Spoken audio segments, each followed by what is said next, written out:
VELLUM வெல்லும். விலங்குகளின் தோலின் மீது கையினால் எழுதக்கூடிய ஒரு எழுத்து பிரதி. சிறப்பு உரிமை பெற்ற ஒரு சிலர் மட்டுமே இதை பெற்று படிக்க முடியும். அச்சு இயந்திரம் கண்டுபிடிக்கிறதுக்கு முன்னாடி, ஓலைச்சுவடி பயன்பாட்டுக்கு பின்னாடி.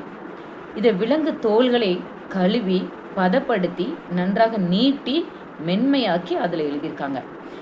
இதை பார்த்தீங்கன்னா காகிதத்தை விட இது ரொம்ப ஸ்ட்ராங்காக இருந்திருக்கு. வெள்ளாட்டு தோல், செம்மறியாட்டு தோல், கண்ணுக்குட்டி தோல் அதை பயன்படுத்தியிருக்காங்க. அதில் கண்ணுக்குட்டி தோல் தான் கொஞ்சம் காஸ்ட்லியாக தரம் உயர்ந்ததாக இருந்திருக்கு. கூகுளில் அடித்து பார்க்கும்போது இது வெல்லம் அப்படின்னு சொல்கிறாங்க. இதனுடைய மாற்று பொருள் காகிதத்தோல், பார்ச்மெண்ட் அப்படின்னு சொல்கிறாங்க. இந்த காகிதத்தோலுக்கும் இந்த வெள்ளத்துக்கும் கொஞ்சம் வித்தியாசம் இருக்குது. அந்த காகிதத்தோல் நல்ல மென்மையாக காகிதம் மாதிரி இருக்குது.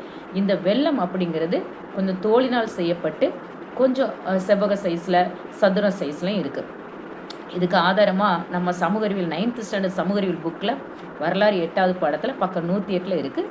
பார்த்துக்குங்க.